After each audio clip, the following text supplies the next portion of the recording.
Well, here we are once again, as every week. And we're going live here. Oh no, I clicked the button. No pressure. No, I clicked the wrong button. That's a pity because Well, it wasn't the red one. I just ended the live session. Guys on YouTube, hey, welcome. Bear with me and us because I just closed the live stream in our community.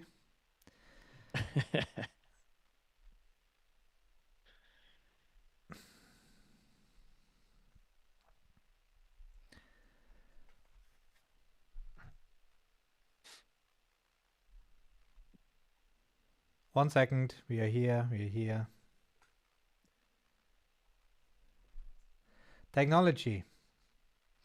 And people blame AI that it's not working. You have no idea what else is not working in this technology, in this world.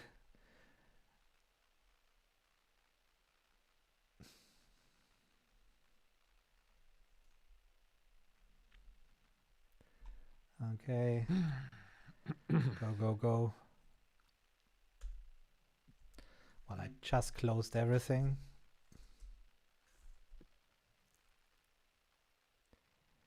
Well, hopefully for nukes, they have more instances of before they press a button, because if I think about how quickly I pressed the wrong button here, you don't want to make this in the wrong place.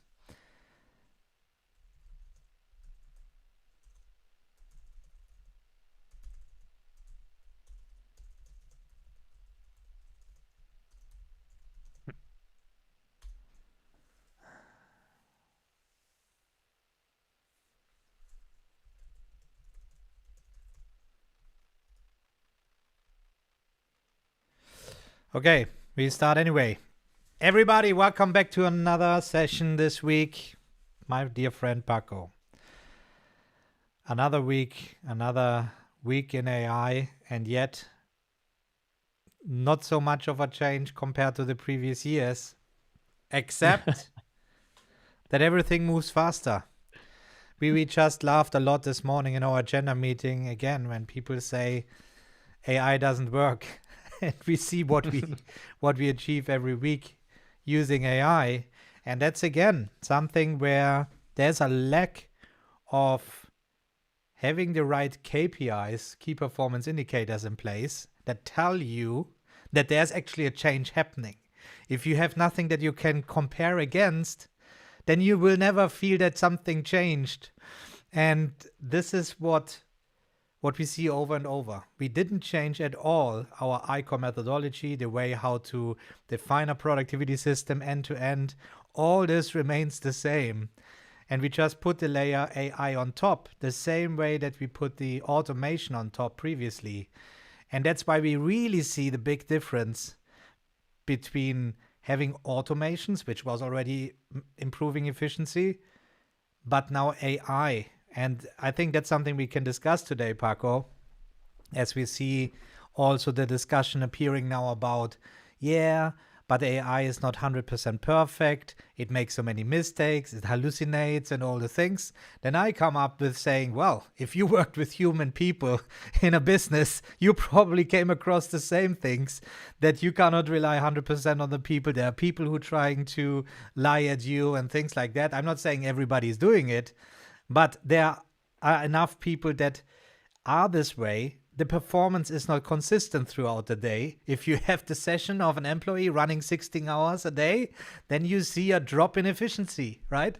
And now they say you cannot compare this with real humans. It's still AI. So what are we talking about now? There are people saying it should be treated as a computer like 1 and zeros and everything should be perfect, but then it's not perfect. While I'm just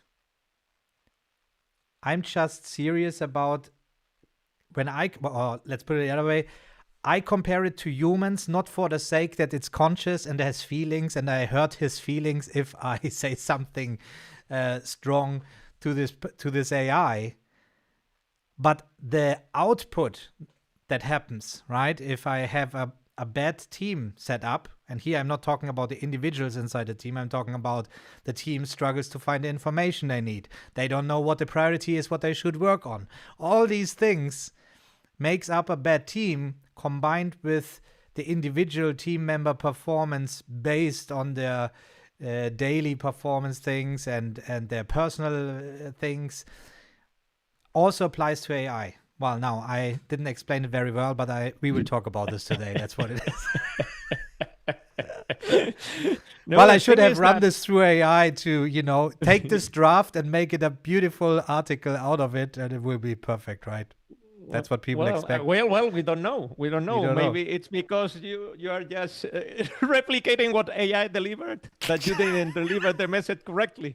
Who knows? Who knows? The thing is that I think that there are many misconceptions, as always, in the sense that people think, or I don't know, they have the aspiration of thinking that with AI, they will stop working.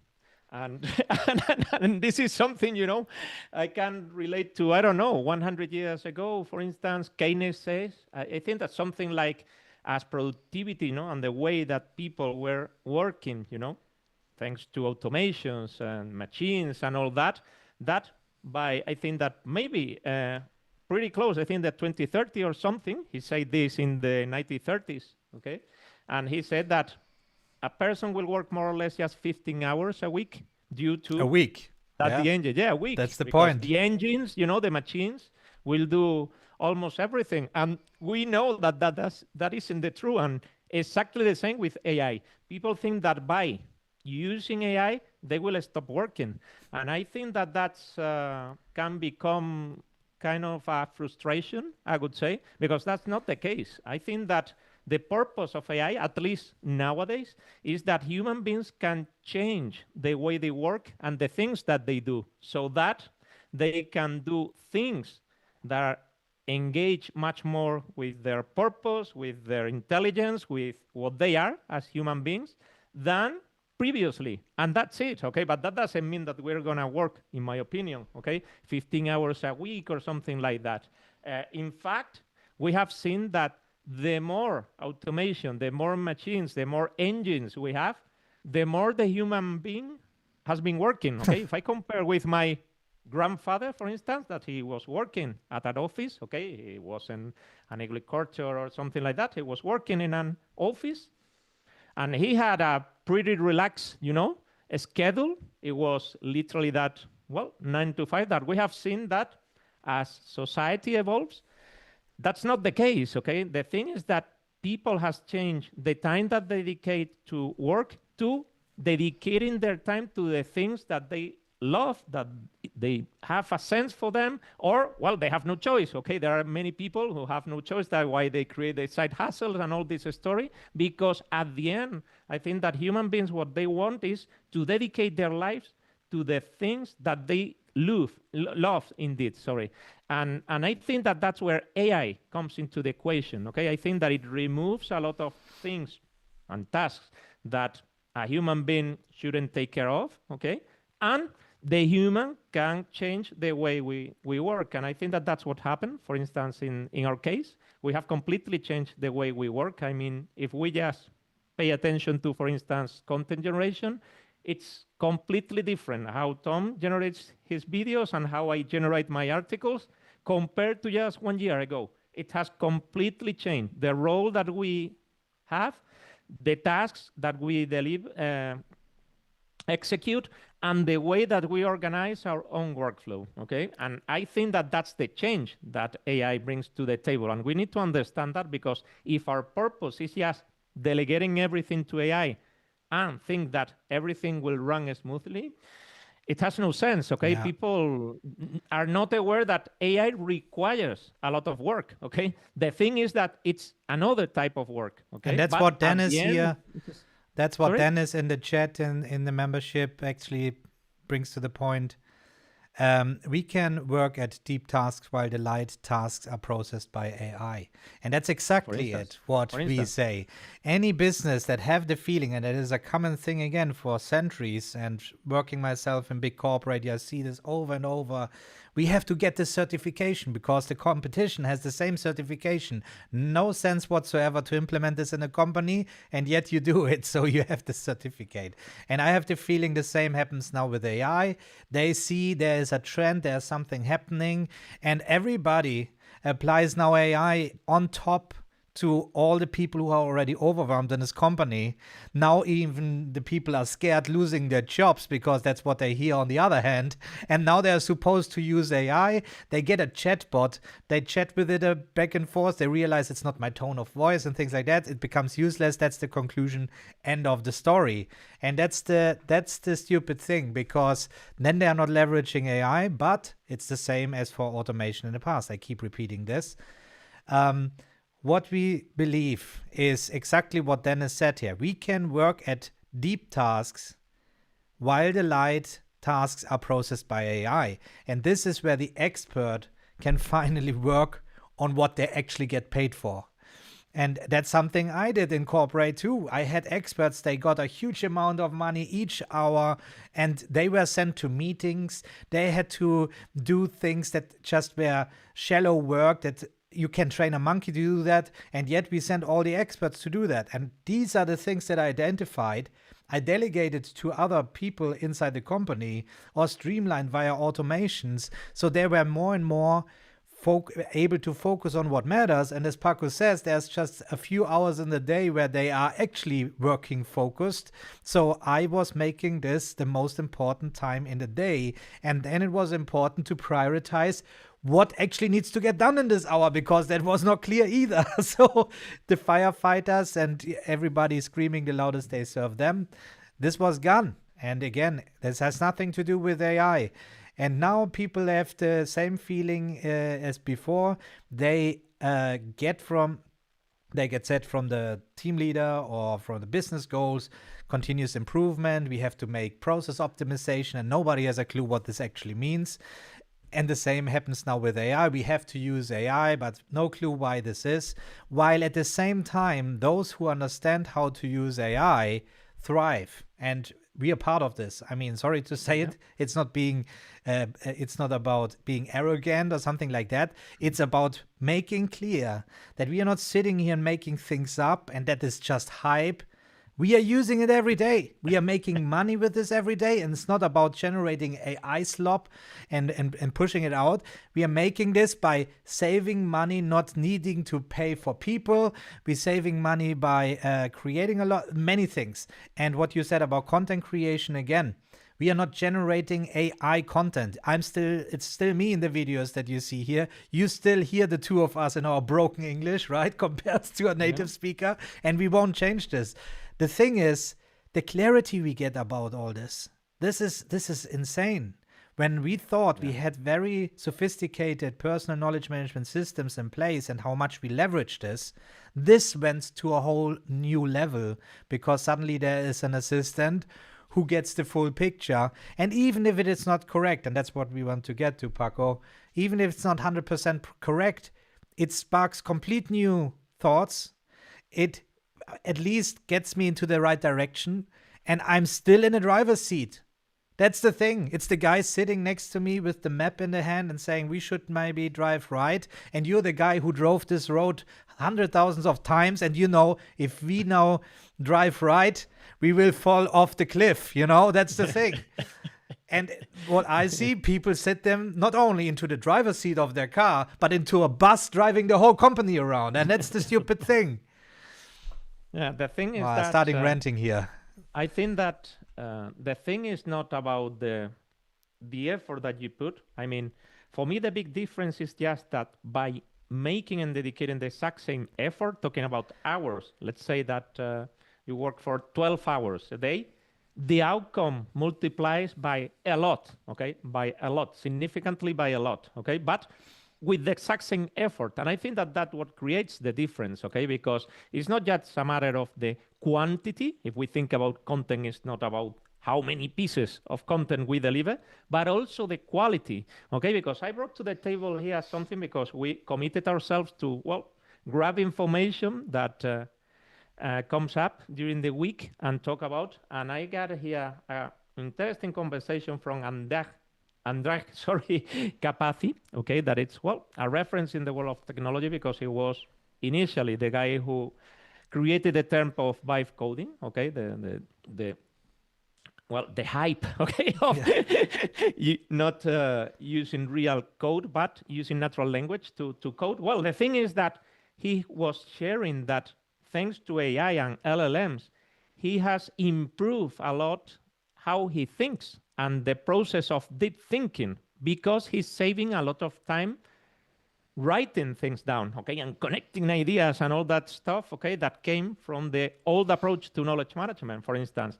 And I partially agree with him because I'm a believer of writing. That's why I double down on journaling and all that stuff, okay, because I think that by writing things down is how you think, but also by reading and seeing different perspectives is also how you promote and engage the thinking process. And I think that that's important because that's what I'm, for instance, receiving, okay, for any of the entries that I create as a journal, okay, of something that happened, of something I shared, of an idea, I instantly receive a feedback that it's context aware that allows me to think about things completely differently, okay? For instance, the way I prepared this podcast episode, it has changed completely, okay? Because I start grabbing the ideas and the LLMs and my system knowing of what my context is, what are my priorities, how I think, what I want to communicate to my audience. I don't know, thousands of different variables.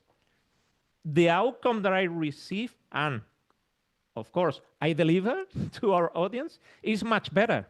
And I think that that's something that tells us how AI should work, okay? Because I think that it improves how we work and also the time that we dedicate to the things. Okay, for instance, to prepare this podcast episode, it has completely changed how I create the research, the reading, the outline of the things, how I want to share the information. Everything has changed, and also the tools that I'm using currently. And I think that that's something that has completely changed the game of productivity in such a short time that people has not been able to make this understanding of completely change the way we work, okay, based on how we think, how we approach the work, and the tools that we interact with. Yeah. And I think that that's something important because it has improved a lot the process of thinking. And that's for me one of the most important things. And that's why we say that LLMs and AI fits much better into the world of information. For the people who don't know anything about ICOR, we split the world of productivity between information and action, okay? And information is the one, okay, that has radically changed, whereas action, we could say that more or less it can stay the same, or at least, you know, the changes. And well, we are seeing how things have worked. If we pay attention to tools related to the world of information versus tools related to the world of action, we can perfectly perceive how AI has impacted those tools. In our case, for instance, is that we stopped using most of the PKM tools that we were using and how we handle information and get insights of the information that we face every single day. That, by the way, it's insane. It has completely changed. And I think that that's what many people don't understand, okay, how to make this approach, because it's not easy to explain. You need to, as always, put the effort, understand, and overcome that frustration that comes out of the statements that you have done about, well, this doesn't work, so this is not for me. And I think that because people think that AI equals I won't do anything at all, it's something that it's impossible to work. I don't know how many hours we have put into the table to really understand AI. And even today, every single day, because that's something that people don't understand, okay, that you need to constantly be improving, polishing in that phase of ICOR and stage that it's refined you are constantly refining the things, especially with this technology, because it's constantly changing. You have new features, new things that you need to try to improve how you deliver. But that doesn't mean that you're going to work less. And at least that's what I think. It's funny that you bring up Carpathies. Carpathy is Dennis also shared already the link to his wiki. I will share it in a moment. The thing is, what I just want to say, well, let's do this directly.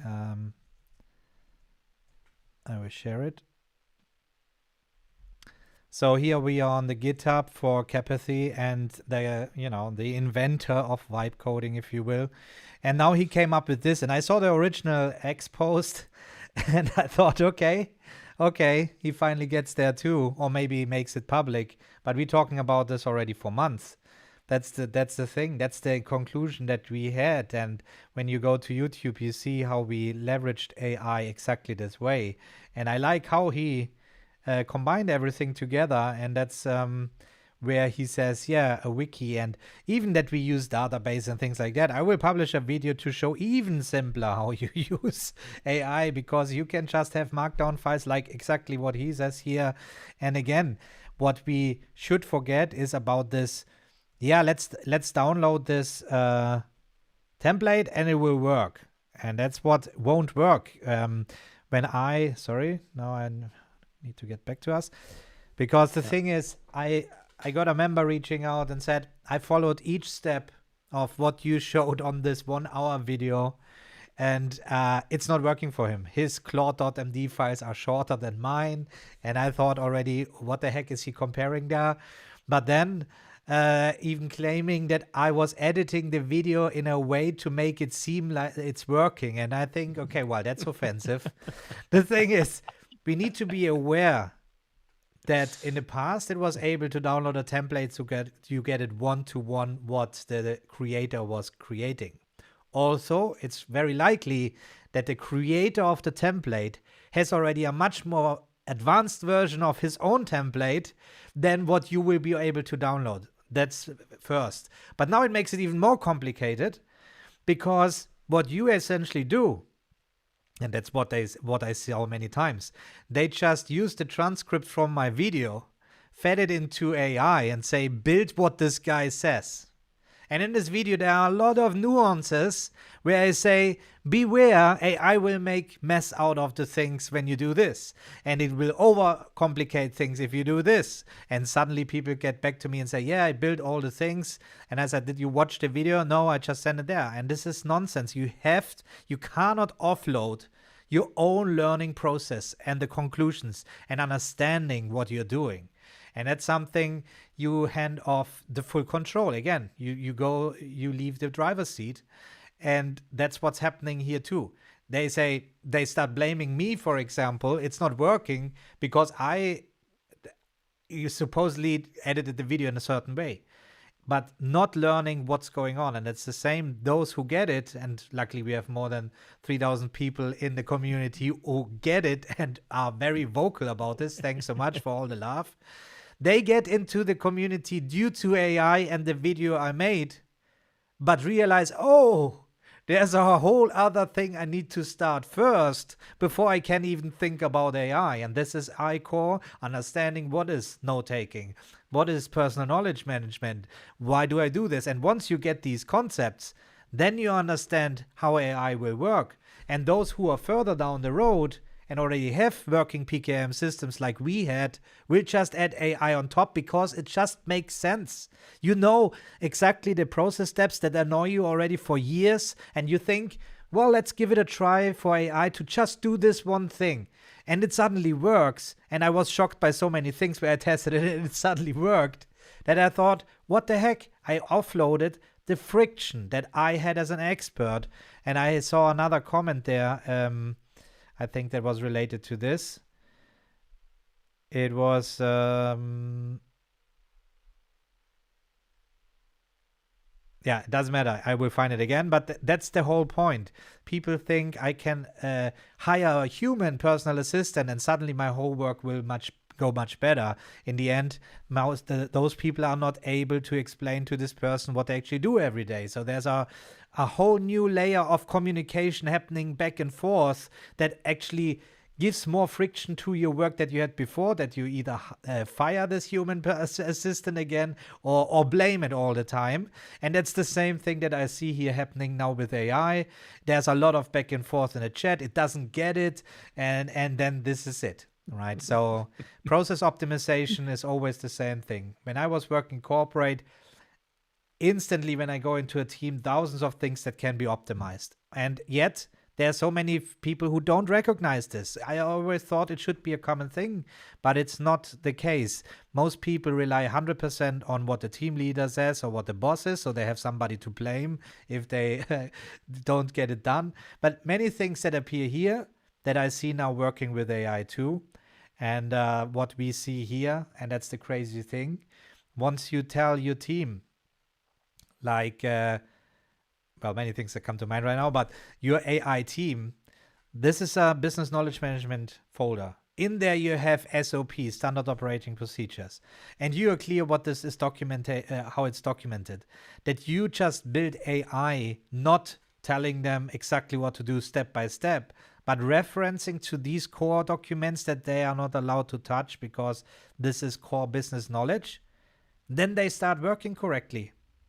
But, well, with apprentices, because we just discussed this morning, right, Paco? That we keep repeating also things to AI and say, why the heck don't you get the point? We said it 100 times, we have SOPs in place, and still you're doing it wrong. The thing is that we need to understand that this is not a creature that comes from Mars to save our lives, okay? It's software, okay? And software and technology, well, fails, okay? It saves time, many occasions, it removes a lot of friction, but add a new layer of friction, because that's the loop, okay? I remember, well, going back to my grandfather again, well, computers totally killed him, okay? It was impossible for him to understand this new technology, these new devices, this new way of working, because he had never worked that way, and well, it killed him.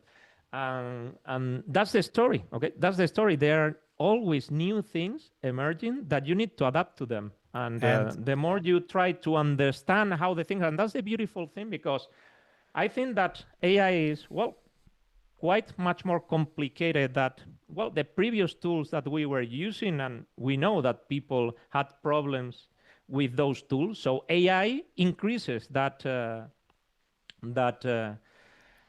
those problems, okay? Because it's not just that it's a totally disruptive technology, but also that it goes so fast that it's impossible to catch up, okay? And I think that combination, if you don't have the solid principles perfectly interiorized, it will create a lot of friction. And I think that that's what we need to understand, okay? And we need to understand that this is a new technology, and we need to understand, and that's one of the most beautiful things about AI, that thanks to, well, how it grew, you can go really deep if you want. And that's why we appreciate a lot that people who weren't experts on coding, okay, but knew about the structure of coding, databases, relational database model and all that, allow us to have, you know, a control over our system that previously was impossible. Because what Tom has just said about, well, we know that when you try to force the thing, go really deep,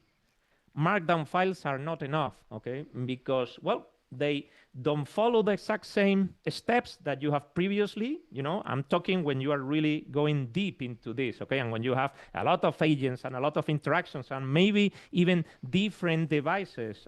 It's my case that you need to synchronize, okay? So that the databases are exactly the same and they are synchronized. Well, you are adding layers of complexity.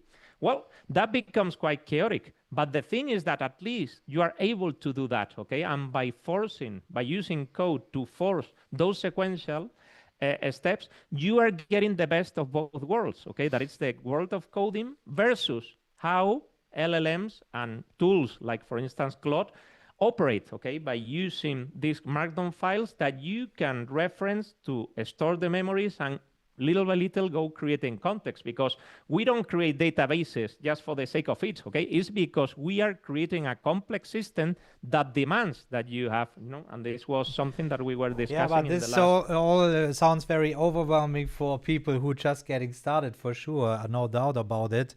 And this is where we are the power users. We can talk to the power users, and that's great. But again, I want to get back to the chat, what is going on in our member chat here, not on YouTube. And there's exactly it, where I personally want a format structure so I can build mine. I'm struggling. I spent 2 days working with Claude to make a data entry from the web to my website. I have to build it, but I want a clue on best processes. So what module would you recommend? Or they're talking about inside the community. Another one says, he just joined. I want to be relentless student implementer. I can go to the place that says start here. Anything else I should? So what I want to get here to the point is that we had all the skills and knowledge to make a huge learning platform. But we realized we added too many bells and whistles. That's the thing. And that's what we teach, to be relentless when it comes to removing things to the basics. And we had to learn now from the community, what are they actually need to move as fast as quickly. And since then, we keep removing. So you only have really what you need to get to the end goal while still providing you everything that is needed. That's a skill in itself. However, that's something you always need to keep in mind when you start using AI or any kind of automation or anything like this. Everybody wants to have a complete new life the next day, while they should just sit down. And well, there's another comment I want to use here from Nikki. As an entrepreneur, I'm installing the second engine while flying the plane. So I'm working to do the framework, and I have agents, but I have no connection to them. It's a growth thing, I guess. We keep saying this too, and we're building the plane since we're falling since 4 years, and now we finally have something to fly to get forward. But this will never stop. You will always have the feeling that you build something while you're on the go. You will never have the time to say, oh, well, I will stop for 2 months and do something completely new. And this is the skill you need to learn. Understanding what you're doing, and therefore understanding the things that you actually want to improve, which are just minor things that give you friction, and automate these. So you have a specific use case. You use AI or automation or delegation or optimization to improve this friction, and you win a lot time back in your business and in your work. And that's the thing that we need to train, right? That you have to invest some time to understand what you're actually doing. And that's what people always say, but I have no time for this. Well, then keep working as you do and fall behind. That's something you have to think about it. You cannot afford not to do this process optimization steps. And that's exactly it here. That's exactly it here too. So the thing is how it's going. Become just aware of what you're doing. It doesn't mean you need to stop work today and do nothing. And that's nonsense. You just do what you do and start writing down information about what you're doing. You record yourself while you're doing it. You write the things down. You make bullet points about the steps, and you start actually business process documentation. And this is something that you then can use to think about what you want to optimize, or that you want to optimize with the team. And if you hire out, that's the hypocrisy. How is it called? Not my day today. Hypocrisy, yeah, exactly. In this thing, I have no time to optimize things. Let's invest $50,000 to hire a consultant to optimize it for me. This guy comes to the company and books meetings with you and the whole team to figure out what's wrong in your business processes, creates a business process map to you, and gives you a suggestion what to do. So you spend money and time instead of just spending time to just think for a few moments what you're actually doing on a daily basis. And this is exactly where they keep blaming the technology, and things are moving fast. And whenever somebody sets things up correctly, it was just luck, or, it's not for me. They just search for excuses to do actually the work that is necessary. Otherwise, forget it. I think that also AI allows you to go as deep as you want and start as simple as you want. It's something that, for me, it's beautiful in the sense that you can start really simple Okay, you can go to Claude Cowork, for instance, and just start creating an initial and basic process. Okay, because when we are talking about our implementation and how we work and how we use this type of tools, it's because we have started simple, and little by little, by every single day dedicating time, effort, curiosity, and also because we love this stuff, we have keep growing our productivity system, but there's no need to follow that trap, if we can call it that way. Okay, you can start simple, and for instance, here in my company, in the accounting department, there are people using without any problem Claude Cowork to generate reports and to accelerate things that took a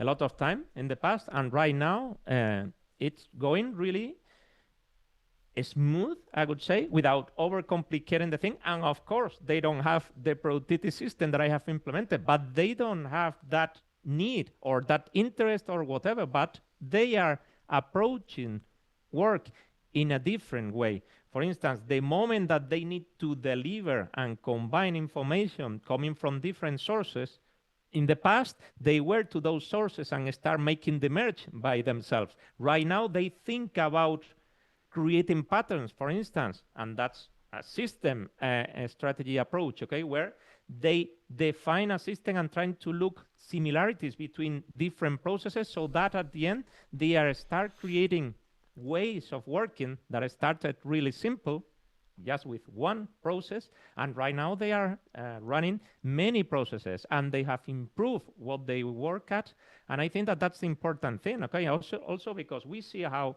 another new that I had here is, Claude Mobile is going to improve their user experience. Little by little, these tools are becoming, command centers for people who are not nerdy at all, because that's what they want, okay? They want the end user to feel comfortable with their technology, okay? And remove all the technical layers that create friction, okay? And also not using the product. So we said that, and we are convinced that at the end of the year, any of these platforms will become command centers where people will perfectly interact, combining their normal tools like Microsoft Office or whatever the name is, and these LLMs and these platforms without any problem. But if you understand the underlying processes, and that's what we are referring to, you will engage much more with this technology and will take a lot of it. And I think that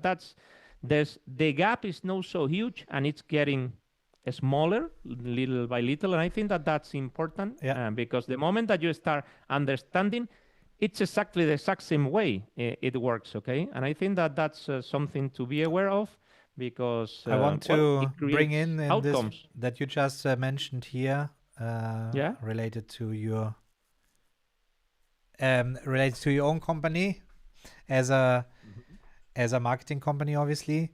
And I think that's a good question. What's the best way to manage the design system with AI? This is where I find the AI spinning its wheels and wasting tokens. That is, again, you don't do this on day one that this will work. But if you have a clarity, if I think about when I started creating the myICOR application, the membership platform that most of you watching this right now, I started small. It was just one feature that we had, and we had the full membership platform still external. Then I brought this over. Then we redesigned everything from scratch, something that was done by designers before. But again, if you have an understanding how this works, that you need to have design documentation, definitions for the different items, UI elements and things like that, font styling, all these things. Again, it is a document that has nothing to do with AI, but that's the thing that you feed into your AI agent, and that's what my AI team is doing. I have actually three different AI agents that need this documentation. So there's Charter. Well, let's start. There's Iris. I will share the screen again because it's always great to show these things. Better to relate. So if you go to myicor.com, you know this page maybe with team, okay, where we introduce the team, and here's the AI team. And there is, for example, Iris. She is the agent who is aware about the brand awareness. So whenever we design something new, Larry, the orchestrator, reaches out to Iris and asks, hey, can you help me design this thing? And she is just focusing on how we design the things, all the design documentation, the different areas where it finds stuff, and therefore she is streamlined in all this. But then there is also Pixel doing the thumbnails, right? And any other Gemini generated Nano Banana images, and yet it all feels and looks the same branding as we have and styling, because he also leverages the same documentation and checks with Iris if he's aligned with what there is. And then there is also, Pixel and Charter, okay, it's a new one here. She is creating infographics. So if you go to LinkedIn, you might have seen this, or on X, where there's a lot of infographics. They don't look generic or AI generated. Why? Because they're all based on our own design language and how we provide these infographics. So I create them myself through many iterations with AI together, and this definition gets then written down. So therefore I get recurring the same results over and over again. And then to double down on this, that's what I discussed this morning with Paco, that sometimes they still go off rail. Also, I never have seen any image generated in the wrong colors, for example, because she will always start by going to this reference and check it. But all this is always with this AI agent, Vera, okay?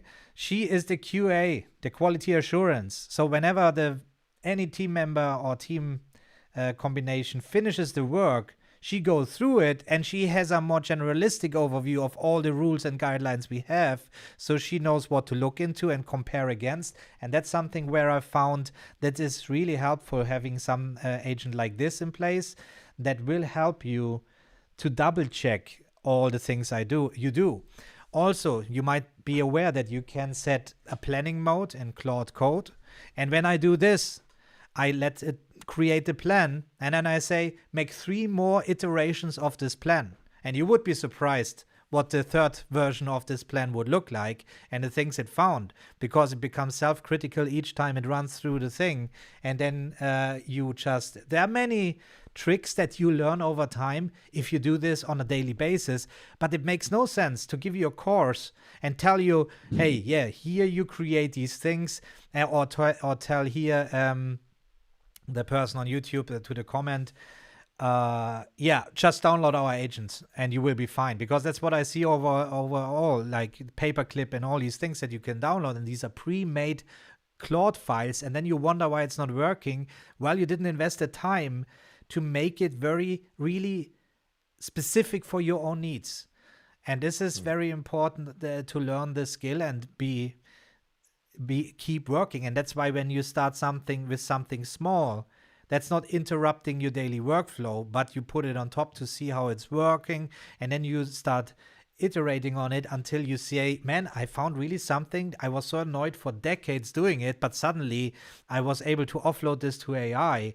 Then you automatically come up with more and more ideas, and you say, yeah, but is it possible this way? And while doing this very small thing, you learn so much along the way, where you say, I achieved this because I did this, and that's something impossible to teach you in courses this way, and say, you just follow these 5 steps and it will be fine. And I'm surprised, because people reach out to me personally.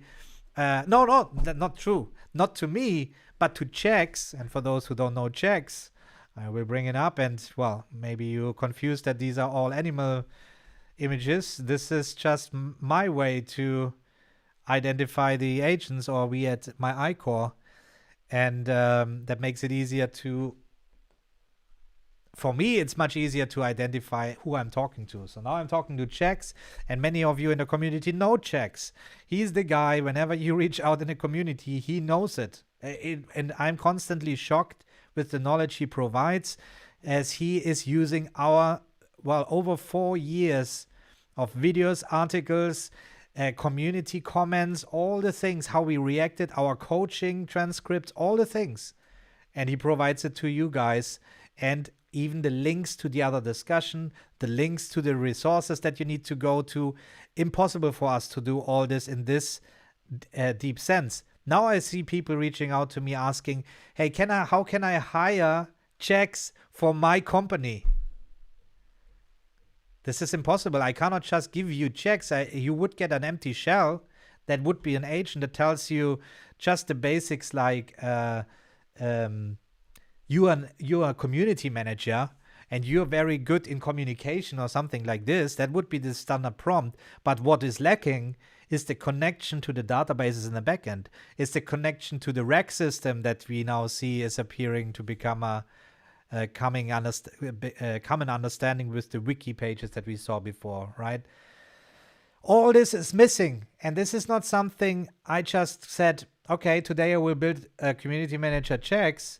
It was something that was built on top over and over, in more and more, until I let it loose, because checks was working for me, helping me with the community in the background, until I made the decision to say, okay, he's ready to be proactive inside the community, and this is the result. We were able to going, and whenever he goes off rail, I'm constantly there checking all the things and readjust this guy. And you have to invest this time. And this is where people then, or even studies show that there's so much more time invested. It's this AI productivity paradox with AI, where people actually spend more time on their tasks than they did ever before because of these loops they are going with AI. But what they're missing in these studies is, if there is an end goal in mind, where, once this thing is working, man, I can completely cut this whole workflow from my own work and I can focus on something else. This is what justifies it. And most times people stop before even get any results and say it's not working. And that's the thing. That's just not true. I think it's actually the opposite. And I agree there with another popular developer, and I forgot his name, unfortunately. He's behind Instagram and Spotify, and he said exactly the same thing that I believe in, that AI accelerated things so much that me as a human, I'm really the bottleneck now. I spin off I launch 6 agents in the morning. They're all working parallel on different things, and they will always wait for me to get back to review what they have done. And then this is exhausting, guys. This is exhausting. It's draining mental power and things like this, for sure. But I always tell myself, well, a year ago, it would have taken months to do any of this, even at 80%, what we are doing right now. And, I would have been exhausted anyway every day, even without AI. And now things go just much faster. So again, what I said in the beginning, we need to be able to somehow quantify the return of investment of investing the time in here. If I don't have anything that I can compare the before and after, then it's not possible to really make these claims, or the other way around, the complaints about AI is working or not. I was waiting for your interruption, Paco, man. No, I don't like to interrupt. I like to talk. Well, otherwise... And the thing is, now going back to the design question coming from our member, I think that it's important, talking about design, to design agents as specific as possible. The moment that an agent becomes too generic, at least is my experience, it becomes chaotic and the outcomes are quite bad. Also, it's important the window that you consume in each session. I mean, the moment that you start overloading a session, the context of that session starts disappearing, compacting, and then the outcome becomes also quite worse.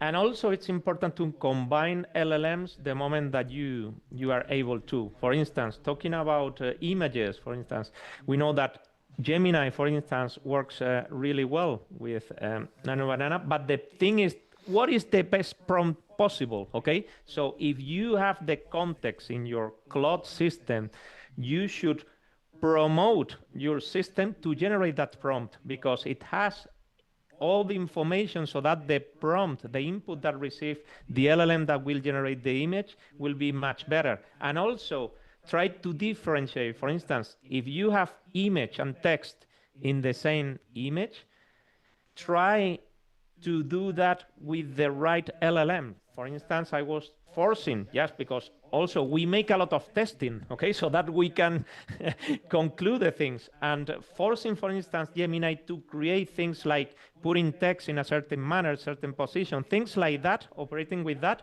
didn't work quite well, okay? Whereas if you force just by simple coding, a simple script to manipulate those items, for instance, work. It depends on the piece of content, okay? But those type of things are the things that take time. But the moment that you can conclude the things for your specific use case is the moment that from now on, things will compound and will be much easier to deliver. And I think that that's important. The moment that you have a clearly and well-defined strategy so that you see that what you are doing makes sense and you can see the outcome, is the moment that all those efforts are worth it and always pay off. I think that, for instance, I don't know for how long, and still polishing because, well, it's quite complicated having the perfect inbox, okay, where I deliver just an item and my system knows perfectly what to do. If it's a reference, if it's an insight, if it's something related to a project, if it's something, well,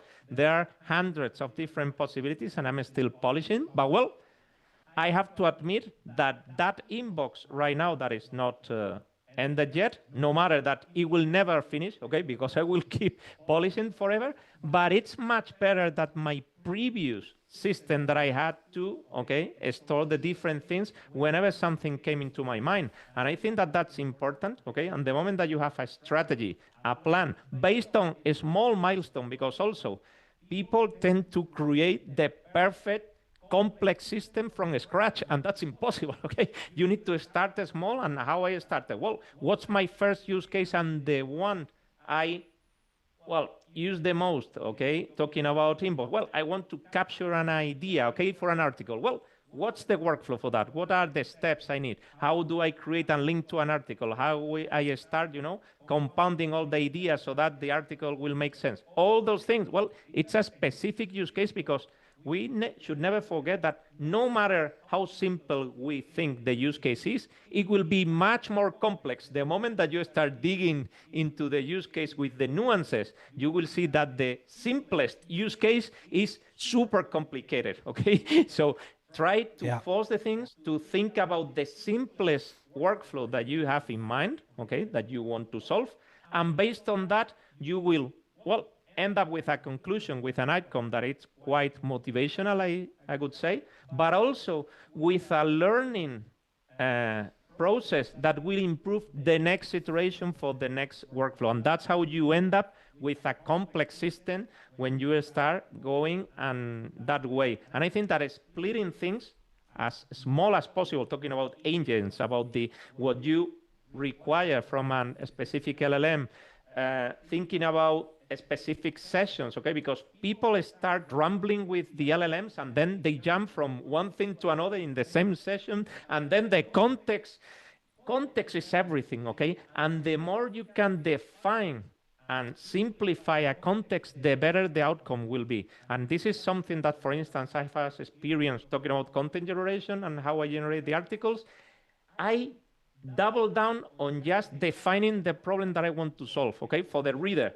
And the moment that I see that I can give 3, 4 solutions, I stop, okay, because I just want to deliver one solution, and I force and I train the model to do that, okay? The moment that you start splitting between different situations, different scenarios, different solutions, forget about it. I want to deliver a solution that is clear, well-defined, easy to implement, okay, and easy to digest. And based on that loop is how you end up, well, improving your system. And I think that that's some of the most useful lessons that I've learned, because we are complicated as human beings, okay? We are complicated, and we try to communicate all our complexity to the LLM, and that's not possible, okay? That's not possible because at the end it's software, and we got a lot of interconnections in our brains that it's impossible, okay, to copy and paste and then put an input and thinks that the outcome will be amazing. That's why we will that always never get happen. back to the basics, whatever we teach or coach.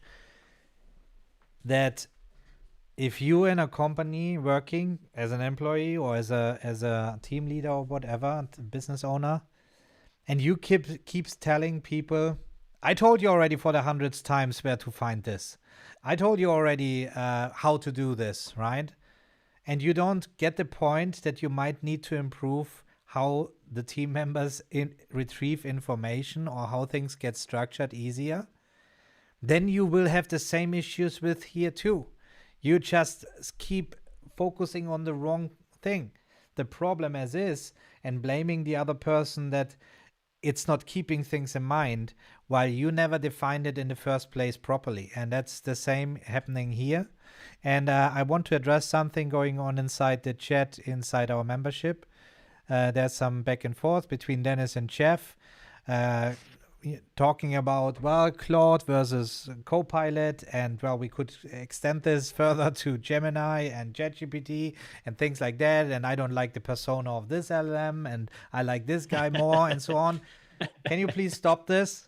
Because this discussion we have already for decades when it comes to PKM tools, and Obsidian is better than Heptabase, and Tana is better than Thing, and I only use Apple Notes, and the other one reaches out, I only need a paper notebook and I run multiple businesses and things like that. What are we comparing here with each other? What we are training here is so you figure out what you personally need. And if you start arguing about what is better in general, just based on your personal preferences, that's not the discussions we should have here. We should discuss what has everything in common. So as we say, when we show Claude how we build up this knowledge system, for example, we can replace Claude with Copilot, with Gemini, with whatever, and this might work better for your specific use case. Great, and test it. Paco was using Tana, and I was using Heptabase for years, and yet we have still the same tool-agnostic concepts and workflows running in both tools, and that's really important that we thing. And that's nothing, against the communication inside our chat. This is something I see on social media all over the time, where everybody, how much energy do we actually waste with these nonsense discussions about, well, my car has much more power than your car, and but I don't want to have this power because I'm saving fuel or whatever, man. This is nonsense. So we are sharing here what's working. You need to understand the foundations behind what we teach, and then you will be able to leverage it for your specific use case, and that's what's really important. So I think that was just something I needed to make a point here. All right, everybody, we reached the end of this week's session, and we're looking forward to catch up inside the community during the week or tomorrow inside our inner circle coaching. Then looking face to face with you guys, and the workshop is upcoming too, next week. And we already have 100 people, well, 96 people signed up to the workshop. There will be a busy workshop for sure. But the last one was already really great, and we will dive into this 3 hours, and there you can throw all the questions that you have building a system like this at me, and Paco will be there too, probably. We will see. But in the end, this will be great. It will be obviously recorded, available for Inner Circle members. Not only the recording, but the way we do things. And I think in the last 2 minutes I can share this, how we actually provide recordings, as this is something I think is not very common, at least not now. Yeah, but the way, something that, well, it's exactly the same as before AI, for sure. That was already the way. Well, now AI makes a big help here, because what it does, it actually goes through our recordings, right? It creates, that's just an inner circle recording from our weekly coaching. And this is instant playback because we have it on our own servers, and there we share a lot of things. But it was always a challenge for people to find stuff. I was always, I thought, great, I have a library of the recordings, but I will never watch all the things to find the things I'm looking for. And that's the thing that we try to make. So we not only have summaries out of these recordings, but also timestamps to the point where we talked about this. We have also a set of questions, challenges, insights, and even if you go further down, any tools that were mentioned are also there. So whenever you hear we talked about Dropbox, boom, you're instantly at the place where the Dropbox are. And this is when we now go to the workshop recording from last workshop. That's where it's really worth joining at any time, because here you see that you don't need to wait for the live sessions. You can already leverage the recordings. And here's the workshop. So it's a full guide how I set up the AI agents. So even if the course is not enough for you, this is where we dive really deep. Again, with the inline timestamps. So whenever you want to see how I do it live inside the workshop, you can immediately jump there. And again, along with it goes all the insights that we mentioned inside the workshop and all the things. So really proud of this. I think it's one of its kind. I never seen any community having it this way, and it works really great in the meantime. So feel free to jump in there and join us in the next live workshop. Or if you're from Australia, for example, no need to get up at 3 o'clock in the morning or 4 o'clock in the morning to join us in these sessions. All right, everybody. That's great. And we will catch you up, well, as I said, next time, or then tomorrow inside the coaching session. Have a good time. Take care. Bye-bye. See you. Thank you.